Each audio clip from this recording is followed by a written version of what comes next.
रात को सोने से पहले सबसे बड़ी टेंशन हम औरतों की मॉर्निंग में बच्चों के लिए टिफ़िन में क्या बनेगा। तो सबसे बड़ी टेंशन यही होती है कि कल हम लोग टिफ़िन में बनाएंगे तो बनाएंगे क्या, क्योंकि रोज़ रोज़ वही वही नाश्ता खा के बच्चे भी बोर हो जाते हैं। वही आटा, वही मैदा, वही बेसन, वही ब्रेड, बच्चे खा के बोर हो जाते हैं। तो ऐसा लगता है ना कि कुछ अदर बनाए या कुछ नया सा बनाए जो कि बच्चों को बहुत पसंद आए और हेल्दी भी हो, साथ में वो टेस्टी भी हो, ज़्यादा ऑयली ना हो। तो इस नाश्ते को आपके साथ हम शेयर करेंगे। आज हम बनाएंगे पोहा आलू की मसाला पूरी। तो आपने बहुत सारे नाश्ते बनाए होंगे, बच्चों के लिए आलू के पराठे बनाते हैं, आलू की कचौरियाँ बनाते हैं, लेकिन आज का जो नाश्ता है ना बहुत ही अमेजिंग सा होने वाला है, क्योंकि आज हम बनाएंगे पोहा आलू की मसाला पूरी, जो कि आप अभी यूट्यूब में आपने पहली बार ही देखना है, क्योंकि इससे पहले आपने यह रेसिपी देखी नहीं होगी कहीं पे। बहुत ही अमेजिंग सी है, बिल्कुल न्यू है। तो वीडियो को फुल वॉच करिएगा, तभी आपको समझ में आएगा कि ये पूरी हम कैसे बनाएंगे। आप इस पूरी के आगे जो दाल की पूरी खाते हैं, आलू की पूरी खाते हैं, उसको भी भूल जाएंगे इस मसाला पूरी के आगे। तो वीडियो को फुल एंजॉय करिएगा, तभी आपको समझ में आएगा। यह रेसिपी बिल्कुल अलग होने वाली है और आपने कभी इसको बनाए या नहीं, कमेंट में हमें ज़रूर बताइएगा। तो चलिए, हमने यहाँ पे पोहे को अच्छे से वॉश कर लिया था, क्योंकि वॉश करना बहुत ज़रूरी है। पोहे के अंदर बहुत ज़्यादा डस्ट वगैरह, इसीलिए हमने पोहे को धुल लिया था। जिस कटोरी से हमने पोहा लिया हुआ था, उसी कटोरी से हमने यहाँ पे सूजी भी ले लिया है और यहाँ पे हमने सेम कटोरी से दही लेना है। तो जब हम पोहा को धुलेंगे ना, तो उसके अंदर हमें पानी एक भी नहीं रखना है, पूरा उसका पानी निकाल देना है। और इसमें हमने दही, तो आप यहाँ दही की जगह में ना पानी से भी इसको भिगा सकते हैं। आप अगर सफ़र में जा रहे हैं, तो सफ़र में क्या होता है, हम पूरी सब्जी लेके जाते हैं ना, सिंपल सी पूरियाँ बनाते हैं और उसके साथ सब्जी बनाते हैं, भुंजिया वगैरह बनाते हैं ना, तो वो ख़राब हो जाती है। फिर हमको खाली पूरी खाना नहीं होता, यानी कि खाया ही नहीं जाएगा। कौन खाएगा खाली पूरी, और उसको हम फिर फेंक देते हैं। तो आप इसको सफ़र के लिए भी बना सकते हैं। जब आप सफ़र में जा रहे हैं ना, तो आप इनको बना लीजिए। 2 से 3 दिनों तक आप आराम से इनको इंजॉय कर सकते हैं। ये ख़राब नहीं होती, क्योंकि हमने यहाँ पे पानी का बिल्कुल इस्तेमाल नहीं करना है। तो इस तरीके से आप इस पूरी को ज़रूर बना के एक बार ट्राई करिएगा, आपको बहुत पसंद आने वाला है। तो यहाँ पे देखिए, हमने अच्छे से पोहा, सूजी, दही को अच्छे से भिगा देना है। तो यहाँ पे हमने भिगा के इसको कवर करके यानी ढक के रख देना है। तो यहाँ पे हमने थोड़ा सा पानी का भी ऐड करना है। अगर आपको ज़रूरत लगे, सफ़र के लिए बना रहे हैं, तो आप यहाँ पे दही का इस्तेमाल करें। और हमने तो यहाँ पे घर के लिए, खाने के लिए बनाया, तो हमने यहाँ पे पानी का इस्तेमाल कर दिया। अगर आप सफ़र के लिए बना रहे हैं, तो बिल्कुल से दही से इसको लगाइए। और यहाँ पे आप छाछ का भी इस्तेमाल कर सकते हैं, लेकिन पानी का इस्तेमाल ना करें। इससे क्या होगा ना कि आपकी जो पूरियाँ बनेंगी ना, वो ख़राब नहीं होगी कई दिनों तक। तो इस तरीके से हमने यहाँ पे इसको भिगा के अब रख देना है। तो साइड में इसको रखेंगे और नेक्स्ट देख लेते हैं कि हमें क्या करना है। तो अब हमने यहाँ पे लिया हुआ है एक बाउल, इसमें हम ऐड करेंगे सोया ग्रेनुअल्स। तो ये सोयाबीन का चूरा है, मार्केट में इजली मिल जाता है। ये 1 kg का पैकेट है। तो आप इसको छोटा पैकेट भी ले सकते हैं सोया ग्रेनुअल्स का। तो ये बहुत ही हेल्दी होता है, बच्चों के लिए हो, बड़ों के लिए। आप इसके जैसे हम लोग पकौड़े वगैरह बनाते हैं, तो आप इसको ऐड कर सकते हैं, उसमें बहुत ही क्रिस्पी बन के तैयार होते हैं। तो ये मार्केट में इजली अवेलेबल होता है। अगर आपके पास नहीं है, तो आप यहाँ पे सोया जंक्स ले सकते हैं, उसको भिगा के और मिक्सर जार में ग्राइंड कर लेते हैं, तो रेडी हो जाता है। तो चलिए, हम इसको भी धुल के अच्छे से भिगा देंगे। तो अगर आपको तुरंत बनाना है, तुरंत से, तो आप इसको थोड़ा सा बॉयल किए हुए पानी में डाल दीजिए, यानी कि उबलते हुए पानी में डाल दीजिए। थोड़ा सा नमक डाल दीजिए, ½ टी स्पून, और इसको 1 से 2 मिनट के लिए बॉयल करने के बाद इसको छान लीजिए। तो अभी तो मेरे पास टाइम था, तो इसलिए मैंने यहाँ पे इसको 10 मिनट के लिए भिगा के रख दिया हुआ था। तो इस तरीके से रेडी हो जाता है। तो चलिए, इसको भी साइड में रखेंगे और इसको कवर करके इसको भी रख देना है, क्योंकि अभी ये फूल जाएगा तो अच्छे से, ये बहुत अच्छे से मिक्स होने में हमें ज़्यादा दिक्कत नहीं करेगा। तो अब यहाँ पे क्या लिया हमने, कुछ सब्जियाँ, जैसे कि हमने यहाँ पे शिमला मिर्च लिया हुआ है, गाजर लिया है, हरी मिर्च ली है और यहाँ पे हमने प्याज भी लिए हैं। तो अपने टेस्ट के अकॉर्डिंग यहाँ पे देख लीजिएगा, जो सब्जियाँ आपको पसंद है। जो नहीं पसंद है उनको बिल्कुल से स्किप कर सकते हैं। वैसे तो आप इसको बिना सब्जियों के भी बना सकते हैं, लेकिन यहाँ पे थोड़ा हम हेल्दी वे में बनाने वाले हैं, क्योंकि थोड़ा अलग सा टेस्ट आएगा इस नाश्ते के अंदर। तो इसलिए हमने यहाँ पे कुछ सब्जियाँ ऐड की हैं। तो यहाँ पे सबसे पहले हमें सब्जियों को बारीक चॉप करना है। वैसे तो आप इसको मिक्सर जार में भी थोड़ा सा पल्स मोड में ग्राइंड कर सकते हैं, लेकिन हमने यहाँ पे क्या किया, थोड़ा इसको चॉप कर लिया है चॉपर में डाल के, क्योंकि हमें बिल्कुल बारीक चॉपेड सब्जियाँ यहाँ पे चाहिए। तो यहाँ पे देख सकते हैं, बिल्कुल हमने यहाँ पे सब्जियों को बारीक चॉप कर लिया। हमने इसके अंदर अदरक भी डाला हुआ था। अगर आप अदरक लहसुन का पेस्ट डालना चाहते हैं ना, तो आप यहाँ पे अदरक को स्किप कर सकते हैं और अदरक लहसुन का पेस्ट ऐड कर सकते हैं। अब यहाँ पे हमने डाल दिया है, एक पैन रखा, पैन के अंदर हमने डाल दिया सरसों का तेल और उसमें हमने डाल दिया 1 चम्मच भर के जीरा। अब यहाँ पे चॉपेड सब्जियाँ हम डाल देंगे, जो हमने चॉप करके रखी हुई थी। तो यहाँ पे हमें पहले भी हमने बताया कि यहाँ पे बारीक चॉपेड ही सब्जियाँ चाहिए।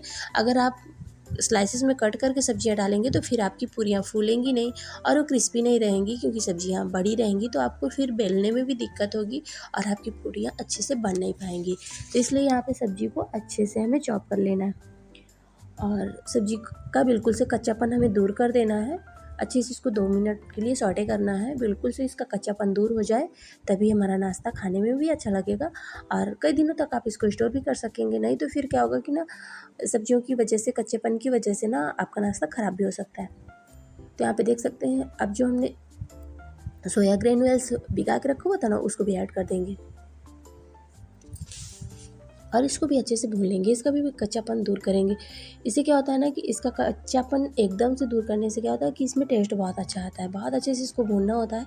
और वैसे तो सोया जंक्स हम लोग कच्चा भी खाते हैं, भिगा के बहुत लोग खाते हैं, और जैसे स्प्राउट वगैरह के साथ भी बहुत लोग भिगा के खाते हैं, अच्छा भी लगता है। लेकिन जो भूनने में जो टेस्ट आता है ना, वो तो अलग से ही आता है। तो हर जगह का अलग अलग टेस्ट होता है। जैसे हम लोग कच्चा खाते हैं तो वो भी हेल्दी होता ही है, लेकिन कभी कभी होता है ना कि कुछ अलग सा खाने का मन करता है। तो इस तरीके से हर चीज़ों का अलग अलग टेस्ट होता है। तो इसको भून के डालने से ना बहुत अच्छा टेस्ट आता है।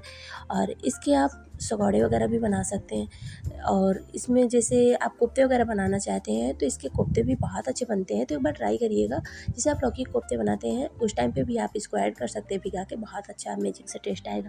तो यहाँ पे कुछ स्पाइसेस ऐड करेंगे, जैसे कि हमने यहाँ पे गरम मसाला डाला हुआ है, चिली पाउडर डाला हुआ है, नमक डाला हुआ है, चाट मसाला डाला हुआ है, और यहाँ पे हम भर के, मतलब कि ज़्यादा सही हमें यहाँ पे कसूरी मेथी डालना है। आप यहाँ पे धनिया के पत्ते वगैरह भी ऐड कर सकते हैं, लेकिन हमने यहाँ पे कसूरी मेथी का टेस्ट देना है, इसमें बहुत अच्छा टेस्ट आएगा। तो हमने यहाँ पे ढेर सारा कसूरी मेथी डाला है। अगर उसको क्रश करके करें तो 2 चम्मच के लगभग हमने यहाँ पे कसूरी मेथी का भी ऐड किया हुआ है। तो चलिए, सारी चीज़ें हमारी रेडी हो चुकी हैं। अब हम यहाँ पे क्या करेंगे, एक उबला हुआ आलू हमने ग्रेट करके रखा हुआ था, लास्ट में उसको ऐड करना है। पहले ऐड कर देंगे तो फिर आपके जो चीज़ें हैं भून नहीं पाएंगे अच्छे से। तो अब हम लास्ट में आलू डाल के भी भून लेंगे। तो इसको भी 2 मिनट तक अच्छे से भून लेंगे। आलू हमारा उबला हुआ है और बिना आलू के भी आप इसको बना सकते हैं, कोई दिक्कत नहीं आएगी।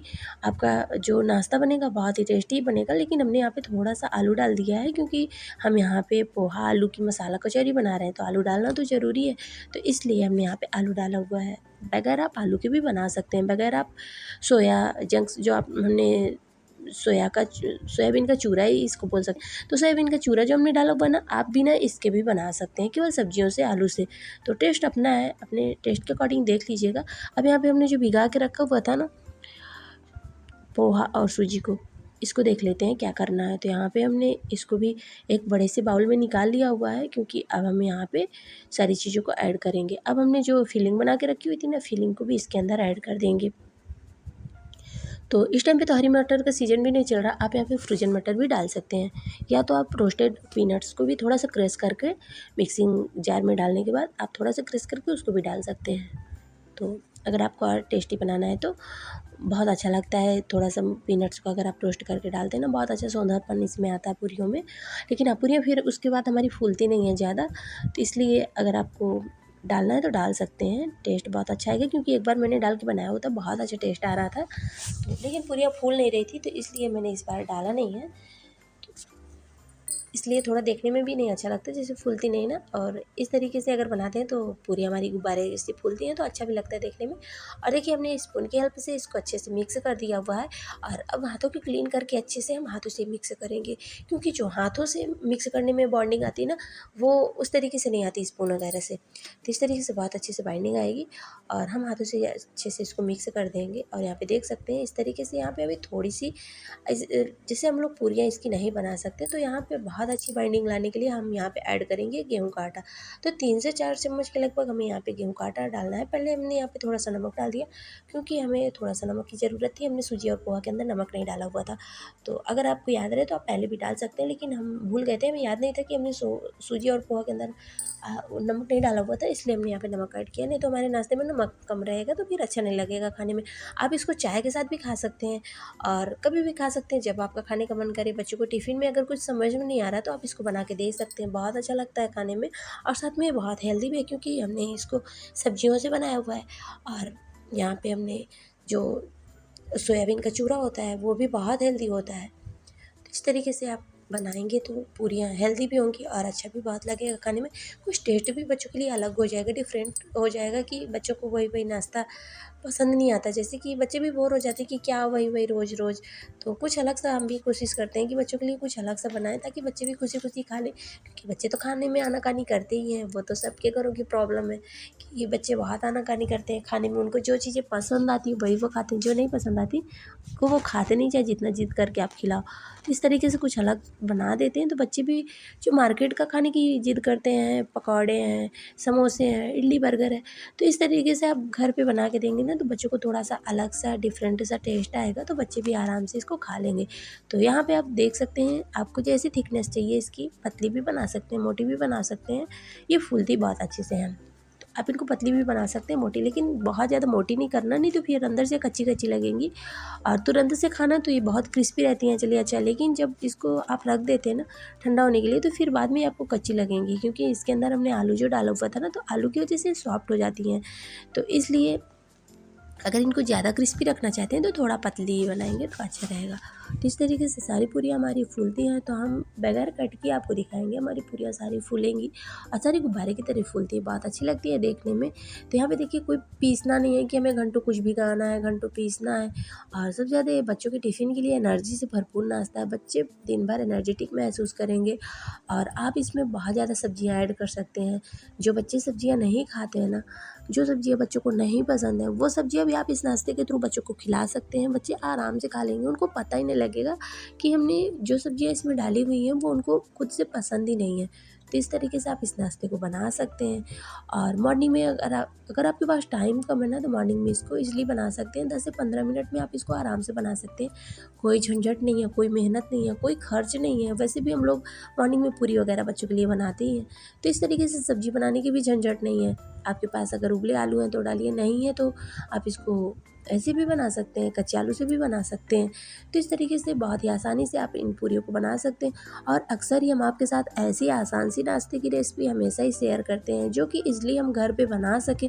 और जो चीज़ें हम ऐड करते हैं तो आपको आसानी से घर पे मिल जाए, मार्केट से कुछ लाने की ज़रूरत ना हो। क्योंकि जो चीज़ें हमने ऐड किया है, अक्सर ही सबके घरों में ये चीज़ें पड़ी ही रहती हैं। गेहूँ का आटा नॉर्मल सा हम हमेशा यूज करते हैं डेली, जो कि हमें 2 से 3 टाइम तक ये इस्तेमाल में हमारा आता ही है। आलू भी हमारे इस्तेमाल में डेली आता है। तो यहाँ पे हमने ऐसी कोई चीज़ें नहीं डाली है जो आपको घर पे ना मिलेंगी। घर पे ही आसानी से आप इसको बना सकते हैं। कसूरी मेथी की जगह में आप यहाँ पे धनिया, हरे धनिया का भी यूज कर सकते हैं। और यहाँ पे मैंने पुदीना और हरे आम की चटनी, जो छोटे छोटे आम होते हैं उनकी चटनी बनाई हुई है। तो इस चटनी के साथ ये पूरियाँ बहुत ही लाजवाब लगती हैं। तो अगर अचानक से मेहमान भी आ जाते हैं ना, तो भी आप इस पूरी को बना सकते हैं और बहुत अच्छी लगती है खाने में। तो ये मसाला पूरी आपको कैसी लगी? इस पूरी के आगे आप दाल की पूरी, आलू की पूरी और भी जो पूरियाँ बनती हैं, आप उनको खाना भूल जाएंगे जब इस पूरी को बनाएंगे। तो एक बार ज़रूर ट्राई करिएगा, आपको बहुत पसंद आएगा। तो है ना न्यू रेसिपी? कमेंट में ज़रूर बताइएगा। Thanks for